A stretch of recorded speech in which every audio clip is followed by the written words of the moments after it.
अपना first paper है वह दो पोर्शन से मिलकर बना होता है। पहले पोर्शन में हम कुछ फाइलम्स है अर्थात जिनको हम संघ कहते हैं, जिसमें मुख्य संघ कॉर्डेटा है और इसकी जितनी भी क्लास है जैसे रेप्टिलिया, एविज, मैमेलिया, अपन को इनके बारे में पढ़ना है। दूसरा पोर्शन में हर्डमानिया, बेलेनोग्लोसेस जैसे एनिमल्स है। कल हमने हर्डमानिया को पढ़ा था। आज हम हर्डमानिया जिस उपसंघ से संबंधित है यूरोकॉर्डेटा, आज हम उसके बारे में पढ़ेंगे।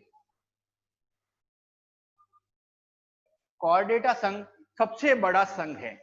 इसमें हमें दो वर्ग डिवाइडेड किए हुए, एक तो निम्न वर्ग है और एक उच्च वर्ग है। अर्थात कॉर्डेटा संघ को दो प्रकार के भागों में विभाजित किया गया है। एक तो होता है निम्न कॉर्डेटा,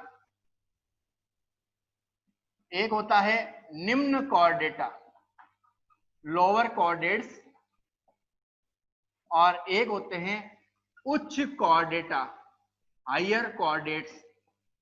अर्थात निम्न कॉर्डेटा और उच्च कॉर्डेटा, इसको प्रोटो कॉर्डेटा भी कहते हैं। और इस संघ के कॉर्डेटा के अंदर हमारे फर्स्ट यूनिट दो टॉपिक्स हैं, निम्न कॉर्डेटा के संघ और उच्च कॉर्डेटा की क्लास। तो ये जो संघ कॉर्डेटा है, इसमें निम्न कॉर्डेटा के अंदर तीन प्रकार के उपसंघ आते हैं। तीन प्रकार के उपसंघ, ध्यान रखिएगा। सब फाइलम ये तो संघ है, ये उपसंघ है। तीन प्रकार के उपसंघ आते हैं। सबसे पहला होता है हेमिकॉर्डेटा, जिसका उदाहरण होता है बेलेनोग्लोसेस। सेकंड होता है यूरोकॉर्डेटा, जिसका एग्जांपल हमने पढ़ा था हर्डमानिया। सेकंड होता है यूरोकॉर्डेटा और थर्ड होता है सिफेलोकॉर्डेटा। तो कहने का मतलब दो प्रकार के संघ है। संघ कॉर्डेटा में दो प्रकार के वर्ग होते हैं मुख्य। इसको दो भागों में विभाजित किया गया है, निम्न कॉर्डेटा और उच्च कॉर्डेटा था। इसको दो समूहों में, जितना भी कॉर्डेटा संघ है उसको दो समूहों में विभाजित किया गया है, निम्न कॉर्डेटा, उच्च कॉर्डेटा। निम्न कॉर्डेटा में तीन उपसंघ है, हेमिकॉर्डेटा, यूरोकॉर्डेटा और सिफेलोकॉर्डेटा।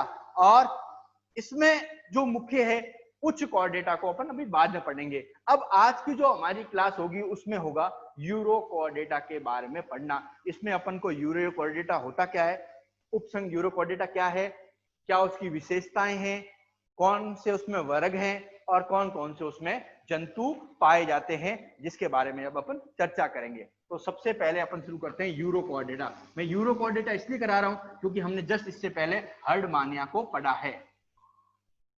अब संघ तो हम जानते हैं कौन सा है, कॉर्डेटा। उपसंघ है यूरोकॉर्डेटा।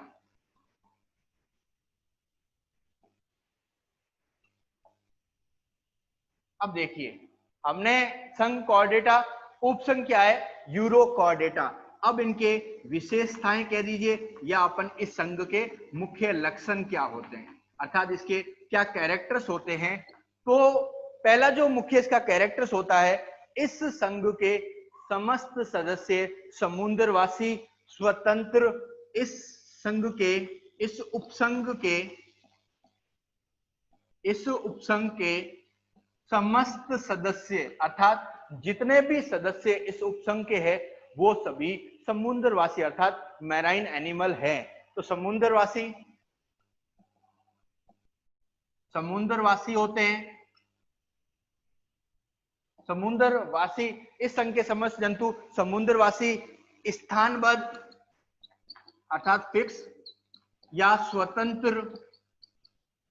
देखिए, कुछ जीव स्थानबद्ध होते हैं जबकि कुछ जीव क्या होते हैं, स्वतंत्र होते हैं।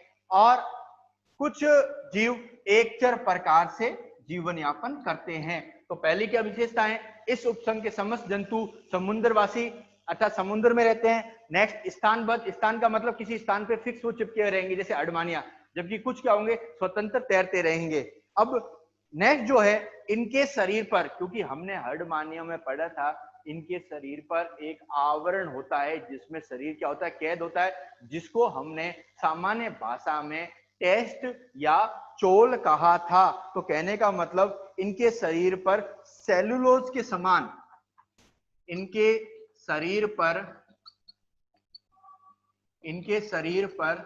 सेल्यूलोज, इनके शरीर पर सेल्यूलोज के समान ट्यूनिसिन का, सेल्यूलोज के समान ट्यूनिसिन का एक खोल पाया जाता है। तो सेकंड पॉइंट क्या है कि इनके शरीर पर सेलुलोज के समान ट्यूनिसिन का एक पारदर्शक खोल या आवरण पाया जाता है, जिसे हमने क्या कहा था, जिसे हमने सामान्य भाषा में टेस्ट या चोल कहा था। अब इन थर्ड पॉइंट क्या होता है कि इनके शरीर में जो दो छिद्र पाए जाते हैं जिसे हम एट्रियल तथा ब्रेंकियल छिद्र कहते हैं। और हम जानते हैं कि ब्रेंकियल जो छिद्र होते हैं वह क्या करते हैं, मुख का काम करते हैं, जबकि एट्रियल छिद्र गुदा का काम करते हैं। कुछ जंतुओं में क्या होंगे, ब्रेंकियल और एट्रियल छिद्र पाए जाएंगे, जबकि कुछ में ब्रेंकियल और एट्रियल एपर्ट्योर के पास मुख और गुदा उपस्थित होते हैं। तो कहने का मतलब मुख, ब्रेंकियल और एट्रियल जो पोर्शन है वह क्रमशः मुख और गुदा को निरूपित करते हैं अर्थात दर्शाते हैं।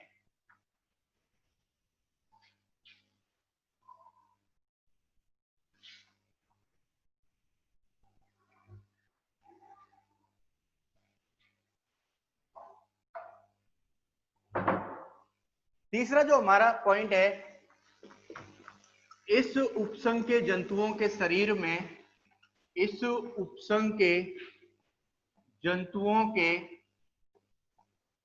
शरीर में ब्रेंकियल व एट्रियल साइफन उपस्थित होते हैं,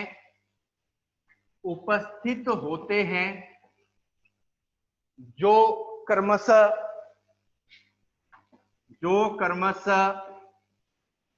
मुख और गुदा का कार्य करते हैं।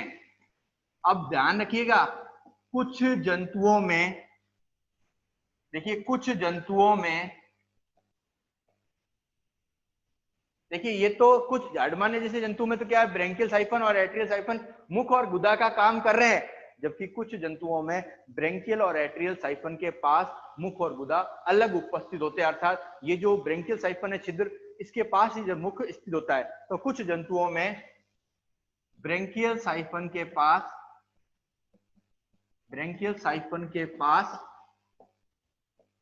मुख एक छिद्र के रूप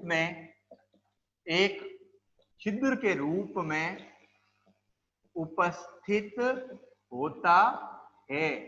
तो तीसरा पॉइंट क्या है कि कुछ जंतुओं में ब्रेंकियल एट्रियल साइफन हम पढ़ चुके हैं अडमानिया में, जो मुख और गुदा का कार्य करते हैं। कुछ जंतुओं में ब्रेंकियल साइफन के पास मुख एक छिद्र के रूप में क्या होता है, उपस्थित होता है।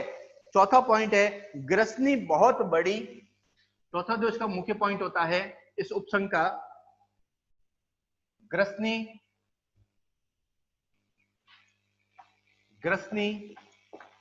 फेरिंक्स एक बड़ी व थैले के समान, देखिए सारी विशेषताएं हैं। ग्रसनी एक बड़ी व थैले के समान संरचना होती है, जिस पर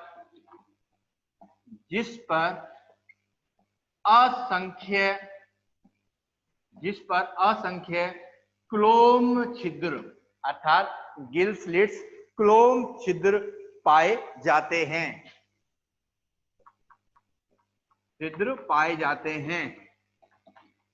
और ये मुख्य किसका कार्य करेंगे, तो हम जानते हैं गिल स्लेट मुख्यतः श्वसन का कार्य करते हैं। पांचवा नेक्स्ट पॉइंट, ग्रसनी के पास या कहने का मतलब फेरिंग्स के पार्श्व में या ग्रसनी के चारों ओर एक एट्रियल गुहा, ग्रसनी के चारों ओर एक एट्रियल गुहा, एट्रियल कैविटी, एट्रियल गुहा स्थित होती है।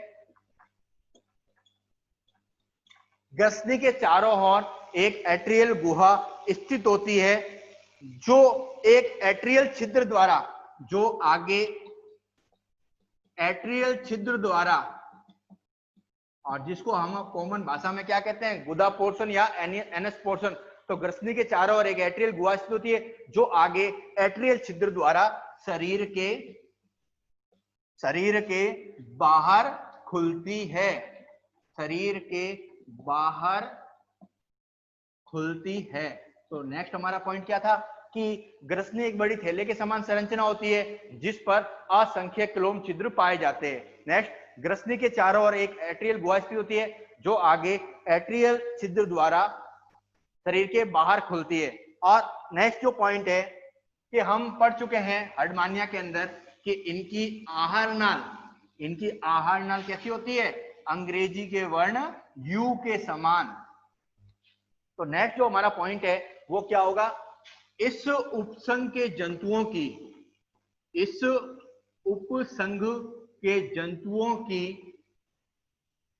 आहार नाल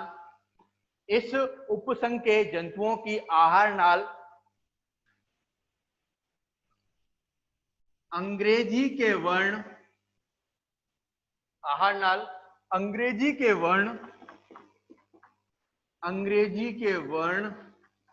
यू के समान होती है। अर्थात अगर इनकी आहार नाल एलिमेंट्री कैनाल का आप डायग्राम बनाएंगे तो ये इस प्रकार का एक डायग्राम बनेगा। अर्थात कहने का मतलब क्या है, अब ये जो आहार नाल है,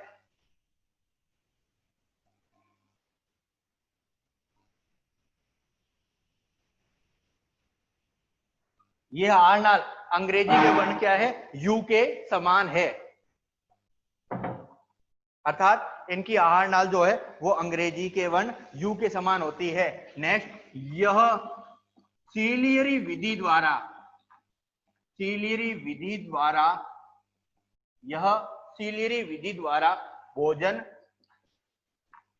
भोजन ग्रहण करते हैं, जिसको अपन इंग्लिश में कहते हैं सीलियरी फीडिंग। अर्थात यह सीलियरी विधि द्वारा भोजन ग्रहण करते हैं। अब करेंगे किस प्रकार, जो इनके सीलिया नुमा रोमाब है वो बार बार क्या करेंगे, हिलेंगे, जिससे भोजन क्या होगा, जल में जब ये तरंग बनाते हैं तो भोजन धीरे धीरे क्या होगा, इनके मुख की ओर पहुंचता है। और अपन ये जानते हैं, अपन ये पढ़ चुके हैं कि जब भोजन इनके मुख में पहुंचता है तो मुख जो ब्रैंकियल छिद्र है वो अंदर की ओर एक नलिका रुमा संरचना में खुलता है, जहां पर एक छलनी नुमा पोर्शन पाया जाता है जो भोजन के बड़े कणों को तो बाहर ही रोक देता है और छोटे कणों को अंदर जाना जाता है। अब सीलियरी विधि द्वारा ये क्या करते हैं, भोजन को ग्रहण करते हैं। नेक्स्ट, वयस्क जंतु में तंत्रिका रज्जु।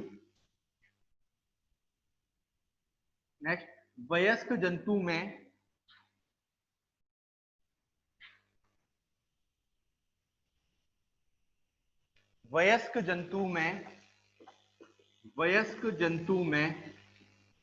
तंत्रिका रज्जु अनुपस्थित होता है।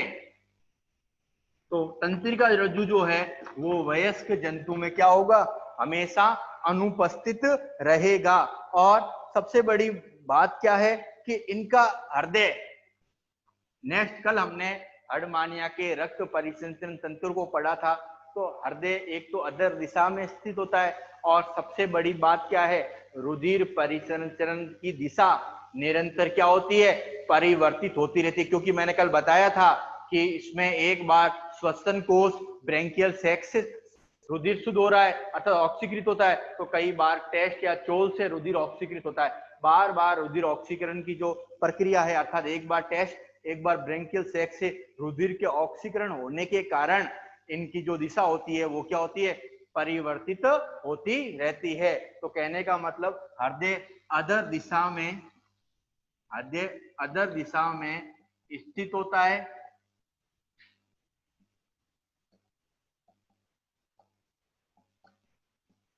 और नेक्स्ट इनमें रुधिर परिसंचरण की दिशा, रुधिर परिसंचरण या रुधिर परिवहन की दिशा, रुधिर परिवहन की दिशा, रुधिर परिवहन की दिशा निरंतर बदलती रहती है। और क्यों बदलती रहती है, क्योंकि हम जान चुके हैं कि इनमें श्वसन एक बार टेस्ट से और एक बार ब्रेंकियल कोष से होता है, इसी कारण इनकी रुधिर परिवहन की जो दिशा होती है वो क्या होती है, बदलती रहती है। नेक्स्ट देखिए, इसी हर्डमानिया अगर अपन ने जंतु पढ़ लिया है तो सारे उदाहरण इसी से निकल जाएंगे। नेक्स्ट हम जानते हैं कि हर्डमानिया में नर और मादा जननांग एक ही जंतु पर पाए जाते हैं। तो नेक्स्ट क्या है इस उपसंघ की विशेषता, इनमें नर व मादा जननांग एक ही जंतु पर, नर और मादा जननांग एक ही जंतु पर पाए जाते हैं। तो नेक्स्ट क्या विशेषता है, नर और मादा जननांग एक ही जंतु पर पाए जाते हैं। नेक्स्ट इसकी उपसंघ की सबसे बड़ी विशेषता क्या है, हमने पढ़ा था कि मादा जननांग तो जन्म के कुछ समय बाद ही परिपक्व हो जाते हैं, लेकिन नर जननांग वयस्क होने पर ही परिपक्व होते हैं, जिसे हमने जायांग पूर्विता कहा था। तो अगला पॉइंट क्या है, इस उपसंघ के कुछ जंतुओं में अर्थात हर्डमानिया जैसे कुछ जंतुओं में, जैसे हर्डमानिया में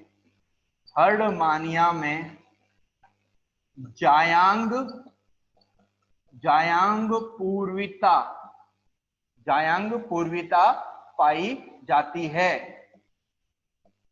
जायांग पूर्विता पाई जाती है। और जायांग पूर्विता का मतलब हम समझ चुके हैं कि जायांग पूर्विता का जो नए विद्यार्थी हैं उनको मैं समझा देता हूं कि जायांग पूर्विता का मतलब क्या होता है कि हर्डमानिया जैसे ही जन्म लेता है तो इसमें क्या होता है कि मादा जननांग तो जन्म के कुछ समय बाद ही परिपक्व हो जाते हैं, अर्थात वो प्रजनन के योग्य हो जाते हैं, लेकिन नर जननांग अर्थात मेल ऑर्गन्स होते हैं वह परिपक्व नहीं होते हैं। और जैसे ही जीव वयस्क बनता है, नर और मादा दोनों जननांग वयस्क हो जाते हैं, और जब दोनों जननांग वयस्क होंगे तो उसी समय इनमें प्रजनन हो पाएगा।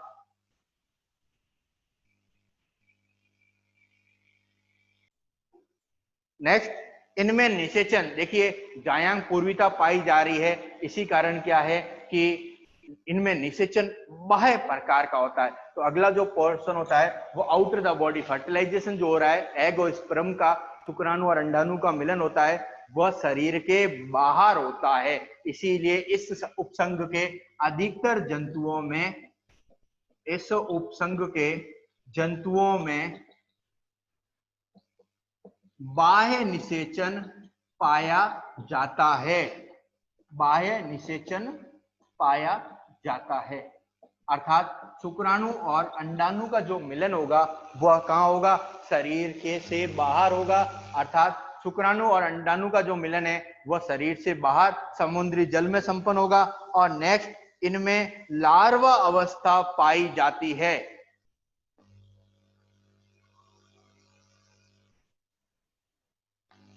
नेक्स्ट है इनमें लार्वा अवस्था।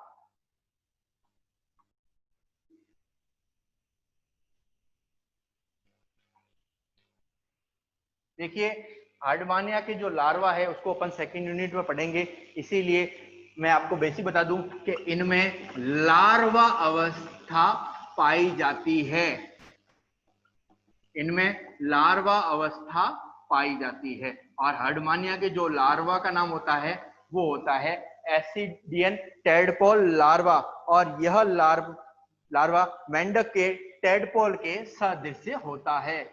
मेंढक के टेडपोल के सदृश्य होता है। तो हमने अभी यूरोकॉर्डेटा संघ की मुख्य मुख्य विशेषताएं पढ़ी।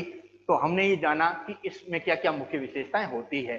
अब आता है यूरोकॉर्डेटा उपसंघ को 3 मुख्य वर्ग में विभाजित किया जाता है। पहला होता है एसिडिएसिया, दूसरा होता है थैलिएसिया, और थर्ड होता है लार्वेसिया। तो अब हम इसका क्लासिफिकेशन देख लेते हैं।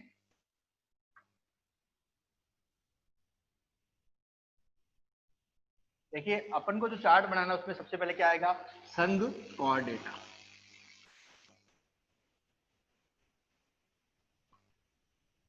फाइलम कॉर्डेटा, नेक्स्ट उपसंघ, सब फाइलम यूरोकॉर्डेटा, सब फाइलम यूरोकॉर्डेटा। अब इसमें 3 वर्ग हैं मुख्य।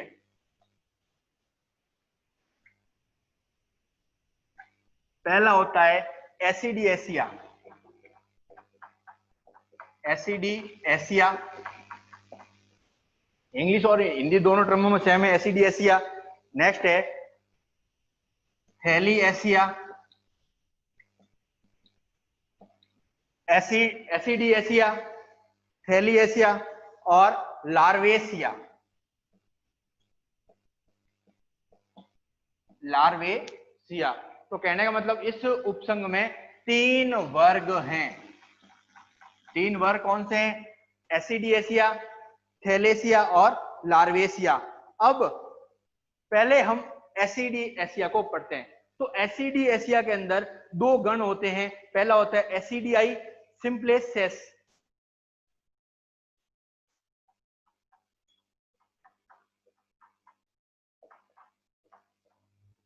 एसिडियाई,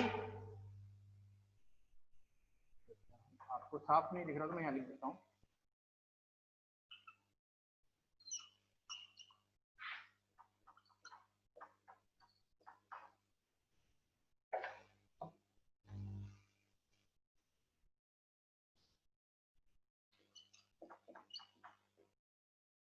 एसिडियाई दिख रहा है आपको साफ।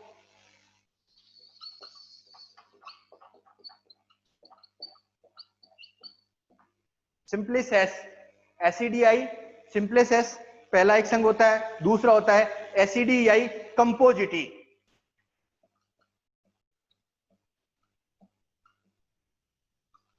कंपोजिटी। देखिए, 2 इसमें मुख्य क्लास होती है। इसमें 2 मुख्य क्लास, 2 मुख्य गण है। पहला होता है एसिडियाई सिंप्लेक्स, जिसको कहते हैं एक चर जंतु। अर्थात ये जो एसिडियाई सिंप्लेक्स है, जहां मैं हाथ रख रहा हूं, ये एक चर, अर्थात यह जंतु एक सिंगल रूप से अपना निवास करता है। अर्थात हार्डमानिया होता है वो एक जंतु होता है, अर्थात भले वो उभयलिंगी हो पर वो हमेशा सिंगल जंतु के रूप में क्या करेगा, निवास करने की क्या करेगा, कोशिश करेगा। लेकिन एसिडियाई कंपोजिटी, एसिडियाई कंपोजिटी जो होते हैं वह हमेशा संघीय जंतु होते हैं। और संघीय जंतु का मतलब क्या है, इस गण के जो भी सदस्य होंगे वो हमेशा कॉलोनिकल, अर्थात एक कॉलोनी के रूप में निवास करने की कोशिश करते हैं। अर्थात वो हमेशा कॉलोनी के रूप में निवास करेंगे। तो एसिडियाई सिंप्लेक्स का मतलब क्या है कि जंतु हमेशा सिंगल रहेंगे। और एसिडियाई कंपोजिटी है उसमें क्या होंगे, जंतु हमेशा एक कॉलोनी के रूप में, अर्थात एक संघ के रूप में क्या करेंगे, हमेशा निवास करेंगे। तो अब हमने पहले जो हमारा वर्ग था एसिडिएसिया को पढ़ लिया। अब हमारा दूसरा जो है वह है थैलेसिया। मैं एक को मिटा रहा हूं, नेक्स्ट है थैलिएसिया।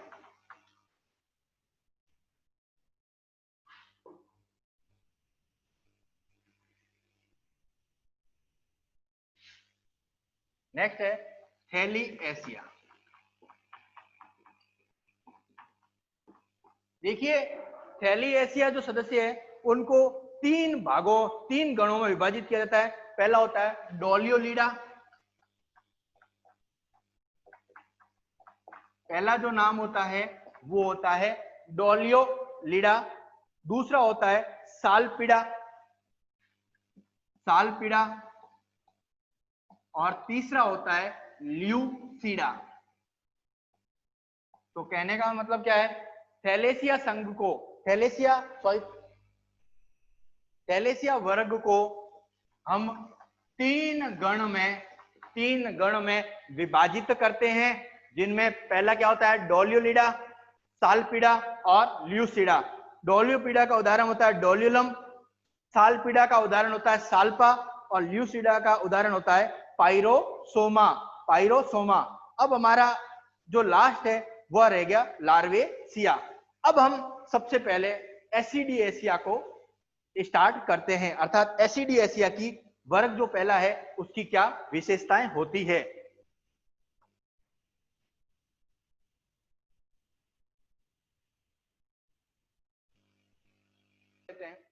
वर्ग एसिडिएसिया,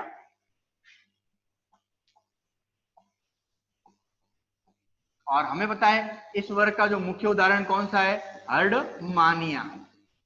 अब इस संघ की क्या क्या, इस वर्ग की क्या क्या विशेषताएं होती है उसके बारे में पढ़ेंगे कि यह जंतु, इस वर्ग के जंतु या तो एकल या निवह के रूप में, अर्थात इस वर्ग के जंतु एकल या निवह, एकल सिंगल या कॉलोनिकल तथा स्थानबद्ध, स्थानबद्ध या स्वतंत्र होते हैं। तो कहने का मतलब क्या होगा, ये दो पॉइंट ध्यान रखिएगा, इस वर्ग के जंतु एकल या निवह, या तो अकेले रहेंगे या कॉलोनी के रूप में रहेंगे। नेक्स्ट पॉइंट, इस वर्ग के जंतु स्थानबद्ध होंगे या स्वतंत्र होंगे। इसमें नेक्स्ट, इसमें नोटोकॉर्ड अनुपस्थित होती है। अब देखिए एसिडिएसिया का अगर आपको इसके पॉइंट लिखने हैं तो हर्डमानिया अपन ने पढ़ रखे, सेम टू सेम सारे पॉइंट है। तो नोटोकॉर्ड क्या है, अनुपस्थित है। नेक्स्ट, इनके शरीर पर एक टेस्ट नुमा या चोल नुमा, इनके शरीर पर एक आवरण पाया जाता है,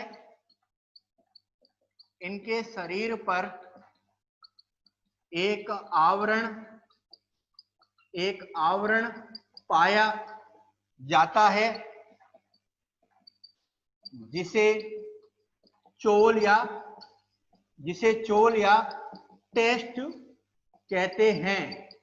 तो कहने का मतलब एसिडिएसिया वर्ग की क्या विशेषताएं होगी, एकल निवह या स्थानबद्ध स्वतंत्र, नोटोकॉर्ड अनुपस्थित, इनके शरीर पर एक आवरण पाया जाता है जिसे चोल या टेस्ट कहते हैं। नेक्स्ट, ग्रसनी की भित्ति में असंख्य क्लोम छिद्र पाए जाते हैं। इस वर्ग की नेक्स्ट विशेषता क्या होगी, ग्रसनी की भित्ति में असंख्य क्लोम छिद्र पाए जाते हैं। नेक्स्ट, असंख्य क्लोम छिद्र पाए जाते हैं। इस वर्ग की विशेषताएं, आहार नाल कैसी होगी, अंग्रेजी के वर्ण यू के समान क्या होगी, इनकी आहार नाल होगी, अर्थात इनकी आहार नाल अंग्रेजी के वर्ण किसके समान होगी, यू के समान। शरीर पर दो छिद्र पाए जाएंगे, एक होगा ब्रेंकियल छिद्र और दूसरा कौन सा होगा, एट्रियल छिद्र। ब्रेंकियल छिद्र किसका कार्य करेगा, ब्रेंकियल छिद्र मुख का कार्य करेगा और एट्रियल छिद्र गुदा का कार्य करेगा, और लार्वा अवस्था इनमें पाई जाती है। तो नेक्स्ट पॉइंट क्या है, लार्वा अवस्था उपस्थित होती है। अब अपन इसका एक डायग्राम बना लेते हैं कि एसिडिएसिया वर्ग के डायग्राम क्या है, उसको अपन अब बना लेते हैं।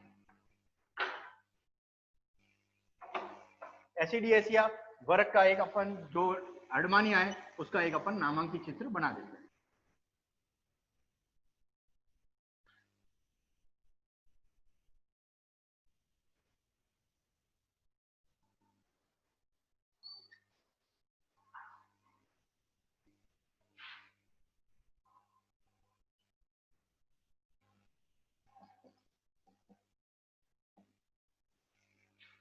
ये होगा फुट पोर्शन, अर्थात पाद कहेंगे जिसकी सहायता से क्या हो सकता है, चिपक सकता है।